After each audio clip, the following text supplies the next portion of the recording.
Welcome to the last preview that has to do with Orchard Park. One Bills Drive. Um, this is a horrible intro. Just bear with me. Last game at the Rolf today in Buffalo, and the New Jersey Jets are going to play the Buffalo Bills. I wish there was a teleprompter, but there's not. It's just me. I had 9 long drought seasons in that stadium. It would take a van full of people. Had some good friends at one point in my life. Now I'm here and had a great time, met a bunch of people. My own little moment was the Peterman game, and I just look at media at the time like a gap in the marketplace. Nothing special. How many people are going to try to upload to a story on Instagram or post during a blizzard, which a friend of mine at the time had to go to the car in the van because it was so freaking bad. And I got home after that game realizing after wearing some winter Vans that I had a snowmobile gear set up with snowboard boots in my closet. And that was the Peterman game. It got flashed on NFL Network, said no Bills fan. I was like, hey, cool. So it was, cool. Stadium had a lot of memories. I mean, O.J. Simpson. Let's not forget about O.J. Simpson. Why not forget about O.J. Simpson? Jim Kelly and the Bills. Remember when Jim didn't want to... I mean, yeah, he came to Buffalo. But what we saw, which I didn't really... I was a kid. Wasn't really into the Bills as a kid because they were everywhere. My dad was a Bills fan. So I found the Bills more towards like, why are you losing so much? I don't understand. So I started cracking under the hood. And what I find is that the marketing team, and this will lead into the game and the end of the season here, the marketing team of sports is so powerful sometimes. And for years we were told, you know what? You got to run the ball in Buffalo. And I'm like, but Jim Kelly, Andre Reed, Thurman Thomas, Lofton in his later years, I don't think so. No. The Bills are getting carved up. We need a quarterback. And then you get like a Chan Gailey, and you get this whole, Nick Barnett, Bills Mafia thing going on, and you get these scraps putting up points offensively. And Ryan Fitzpatrick, Stevie Johnson, very interesting. I was the season ticket holder then. I couldn't afford it. It was after that. And the energy of the people in the stadium is unreal. I'm more of like, if the stadium is old, just keep it and fix it. I mean, I understand how things are built to a degree. It doesn't cost $2 billion to upgrade a stadium to make it cooler.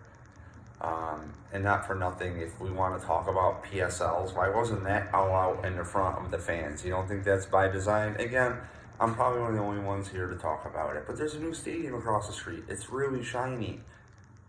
Cool. There's also taxpayers in the state wondering where money's going.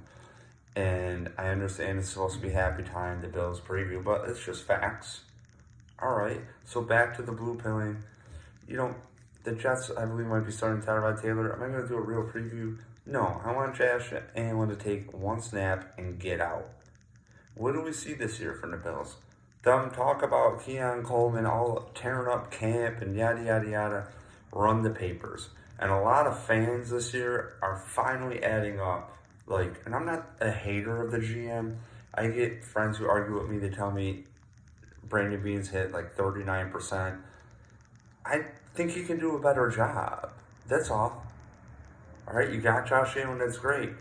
But when I was a kid playing Tecmo Bowl, I wanted to know who my quarterback was throwing to, and we're seeing it now. At the same time, Josh Allen threw the ball. The stats are pretty inverted. Like, Josh Allen was sacked, I believe, 40 times this year, and sacked, I think, 14 times this year. He threw the ball this year away about, I believe, 14 times. And he's holding on to the ball a lot more.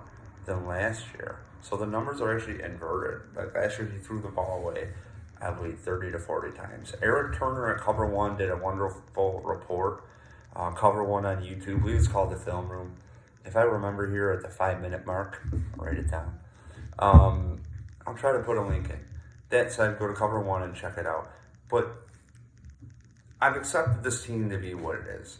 I have my up and downs. I thought going into the season, this offense is going to suck. I was pissed that it was even a conversation to talk about not paying James Cook. Like, I just thought it was so stupid. And Brandon Beane plays some hardball in the media, and they're all mad that, you know, they weaponized you to think that because, James Cook wants to get $15 million, you could pay Von Miller 45. You could pay Diggs a bunch of money, too. You could pay all the other things. The money's going to go somewhere. God forbid you look at rotational defensive end money, and then you add up how many are in there, or defensive linemen. Unreal, their money, right? So when it comes to James Cook, who puts up points behind this Aaron Kromer offensive line, grateful. All right. Past that, what do you have? Fans catching up on screen passes.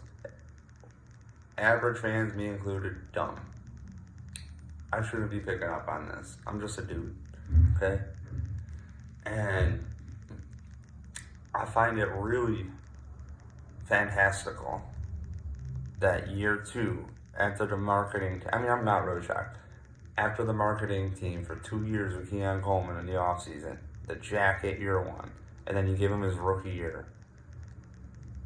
Did Brandon Beane just not have money for a first round draft pick that year? Who knows? Because you just need to market that you got the receiver. He doesn't actually have to work. And then you could even be brazen and say he's going to be used this way. And unfair to Keon. He's not being used how he is supposed to, right? I mean, where's Chad Hall, the receivers coach? Oh, not on the Bills. Somewhere else, right? So what I'm getting at is this offense has been putrid. Josh Allen is running for his life, also not throwing the ball away. Okay? Tom Brady last week, I could have tried that one. Throw for the 2-point conversion. That said, he's beat up. And I'm trying to be objective. I'm not going to come down on Allen. I know he's a sacred cow. But he can tell you he can do some things better. Whenever we watch Tom Brady throw the ball, any of these guys, moving in the pocket, whatever, running out of the pocket, they set their feet, they throw the ball. There's a whole bunch of little things us average fans can look at. You know, and he's also owned it in pressers a few weeks back that, you know what, I could have did better here, and that's what they do. I get it. Look, the Bills could still win the Super Bowl. That's the thing. We've seen some, you have to get into the tournament and see what's going to happen.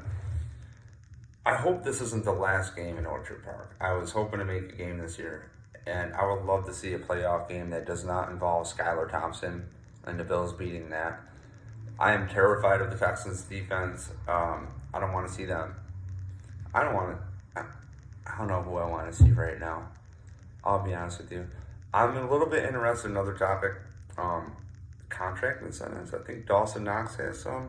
I think it's a touchdown or something. I think millions. And then there's two more I forgot about. I think Trey White, if he gets an interception, it's $250,000. If Joey Bosa, I think it's a sack. I think he gets $250K. Yeah. Oh, by the way, the defense coming together. I gotta say, last week people out solid. People stepped up, and I can't complain. Really. Some people say that with Philly that maybe Barkley is more an athlete than he's a running back compared to James Cook. Facts. Either way, he runs a lot. The Bills shut it down. I can't bitch about it. I'm excited for this year. Into the playoffs, actually. Because it's just a mess. And if there is a year to be a mess and win, it is this year. And I'm just looking to see what backups get some reps today and clean. Or find something, make a mess and clean it. So let's see how this goes. I will see you next week. Thank you for tuning along. Tell your friends and family. Toodles.